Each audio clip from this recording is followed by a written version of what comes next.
Hello friends, आज मैं आपको एलोवेरा के बारे में बताऊंगी और बताऊंगी कि किस तरह से आप बिना कटिंग के भी एलोवेरा को ग्रो करके अपने गार्डन में जंगल बना सकते हैं। इसका इवन एक पत्ती से भी आप इसको बहुत आसानी से प्रोपोगेट कर सकते हैं। अगर आपके गार्डन में एलोवेरा नहीं है तो क्यों आपको अपने गार्डन में एलोवेरा लगाना चाहिए, इसकी आप जानकारी के साथ साथ मैं आपको कटिंग लगाना और इसकी केयर टिप्स बताऊंगी। तो आप पूरे वीडियो में बने रहिएगा। अगर वीडियो अच्छा लगता है तो लाइक ज़रूर से कर दें और वीडियो में चैनल में फर्स्ट टाइम विजिट कर रहे हैं तो मेरे वीडियो को देख करके आप ज़रूर से चैनल को सब्सक्राइब कर लें बेल आइकन ऑल के साथ में। तो इससे हमें इस तरह के वीडियो बनाने में बहुत मोटिवेशन मिलता है। आपका एक लाइक और एक सब्सक्राइब बटन हमारे लिए मोटिवेशन का काम करता है। ठीक है, तो चलिए मैं आपको बताती हूँ। सबसे पहले तो एलोवेरा इंग्लिश में बोलते हैं और हिंदी में इसको घृत कुमारी और बहुत सारे नामों से जाना जाता है। ये एलोवेरा एक सकुलेंट वैरायटी से बिलोंग करता है। इसकी पत्तियां आप देख सकते हैं बिल्कुल पानी भरे हुए होते हैं, इसमें जेल होता है और ये गुणों की खान है। आयुर्वेद में इसके इतने ज़्यादा जो गुण है ना आयुर्वेदिक औषधि के रूप में, वो जितना बताया जाए वो कम है। यानी कि एक तरफ से ये हमारे इम्यून सिस्टम को बढ़ाने वाला भी इसमें आयुर्वेद में मेडिसिन बनता है। गैस्ट्रोलॉजी, स्किन संबंधी जो भी बीमारी होती है, एलर्जी, सनबर्न, इनमें बहुत ज़्यादा इसकी वो होती है, दवाइयाँ वगैरह बनती है आयुर्वेद में। और इसके जो जूस निकाल के वो पीने में गैस का प्रॉब्लम जो होता है, पेट संबंधी जो भी पेट में कीड़े मकोड़े होते हैं वो भी भगाने में हेल्प करता है। और दूसरी बात क्या है कि इसको जो स्किन के लिए तो रामबाण है। ये बहुत ब्यूटी टिप्स इससे बनाए जाते हैं। एलोवेरा ऐसे जो इसमें एक एंटीसेप्टिक गुण पाया जाता है जो कि फंगल इन्फेक्शन को दूर करने में हेल्प करता है। एलोवेरा की तासीर जो होती है वो ठंडी होती है। अगर हम इसको यूज़ करते हैं तो हमारे शरीर को भी ठंडक देता है। एलोवेरा हमारे गार्डन में होना ज़रूरी है, हर गार्डन में होना बहुत ही ज़रूरी है एलोवेरा। क्योंकि देखिए हम एक तो गार्डनर हैं, हमें गार्डनिंग में रूटिंग हार्मोन की बहुत ज़रूरत होती है। तो इस तरह से रूटिंग हार्मोन हमारे पास नहीं है तो एलोवेरा की एक डंडी से हम अपने गार्डन में किसी भी प्रकार की प्लांट को लगा सकते हैं। आपने मेरे वीडियो में देखा होगा, मैंने बार बार रूटिंग हार्मोन की जगह में एलोवेरा जेल को यूज़ करती हूँ और बहुत ही आसानी से प्लांट ग्रो हो जाते हैं। सिर्फ इसीलिए नहीं हमें अपने गार्डन में इसको ऐड करना चाहिए, बल्कि ये आयुर्वेदिक में ये एक मेडिसिनल प्लांट है तो इसको हर गार्डन में, हर घर में होना चाहिए। इवन छोटा सा भी घर है तो वहाँ भी ये होना चाहिए। ये आउटडोर इंडोर कहीं भी रख सकते हैं और इंडोर रखते हैं अगर इस बेल। एक बात और है कि ये इसको ज़्यादा ये वैसे तो इसको धूप चाहिए, 4 से 6 घंटे की धूप चाहिए होती है, लेकिन ज़्यादा जब गर्मी होती ना उस समय इसको डायरेक्ट सूरज के नीचे नहीं रखना चाहिए, ये जल जाते हैं। जैसे ये छोटे छोटे सॉफ्ट से पौधे होते हैं ना तो ये बिल्कुल ख़राब हो जाते हैं धूप में। इनको सर्दियों के टाइम में धूप में रख सकते हैं, लेकिन जब जो मैच्योर हो जाते हैं, ज़्यादा बड़े जो एजेड वाले प्लांट होते हैं उनको डायरेक्ट सनलाइट के नीचे रख सकते हैं, लेकिन जो छोटे छोटे सॉफ्ट से होते हैं उनको धूप में रखने से ख़राब हो जाते हैं।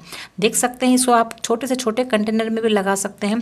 और जो साइड से देख रहे हैं धूप आती है ना, इसमें आजकल बहुत कड़क धूप आ रही है तो ये छोटे छोटे जो निकल रहे हैं ये ख़राब हो जाते हैं, इस तरह से जल जाते हैं।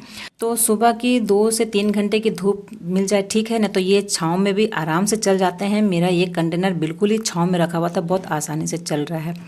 ब्राइट लाइट मिलनी चाहिए इनको। इवन इनको आप इंडोर भी रख सकते हैं अपने विंडो के पास में, स्टडी टेबल में, लेकिन ब्राइट लाइट होनी चाहिए। ऐसे नहीं कि बिल्कुल डार्क रूम हो।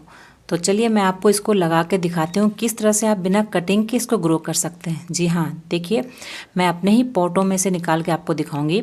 इस तरह से ना साइड से अंदर से अपने आप ही छोटे छोटे पॉप्स देख रहे हैं ये निकल जाते हैं।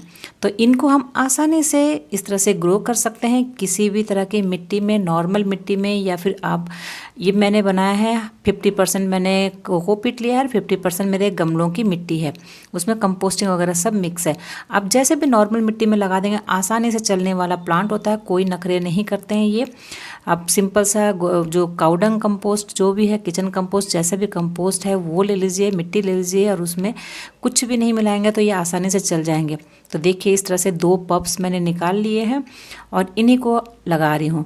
और ये कुछ ही महीनों में देखिएगा ये किस तरह से ये जंगल सा बन जाएंगे। फिर ये बड़े होंगे इसके साइड से और इसी तरह से पप्स निकलेंगे। तो इस तरह से आप जैसे जैसे पप्स निकलते जाएंगे उनको आप सेपरेट करते जाइए, आपका गार्डन बिल्कुल जंगल सा बन जाएगा।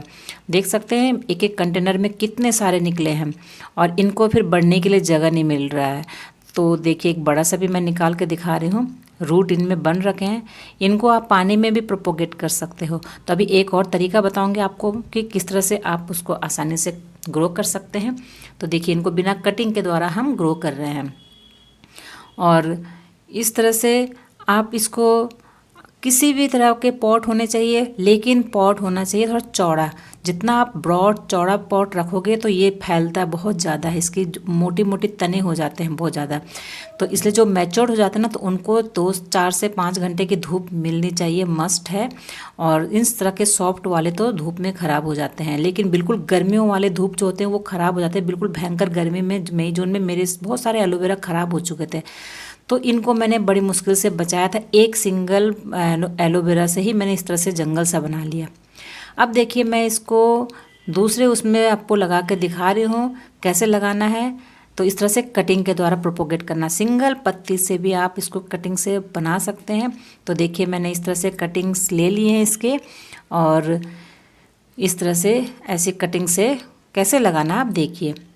तो मैंने इसको लगाना है बिल्कुल वेस्ट चीज़ में। ये चाउमीन का कंटेनर है और इसमें मैं लगा रही हूँ, इसमें मैंने कोकोपीट डाला है, सिर्फ कोकोपीट नीचे से होल कर दिया है और इस तरह से कटिंग करके लगा रही हूँ। तो सिर्फ एक चीज़ ध्यान रखना है कि कटिंग जो नीचे वाला पार्ट है ना, जैसे ग्रो होते हैं पत्ते, नीचे वाला पार्ट को कटिंग को ही नीचे लगाना है।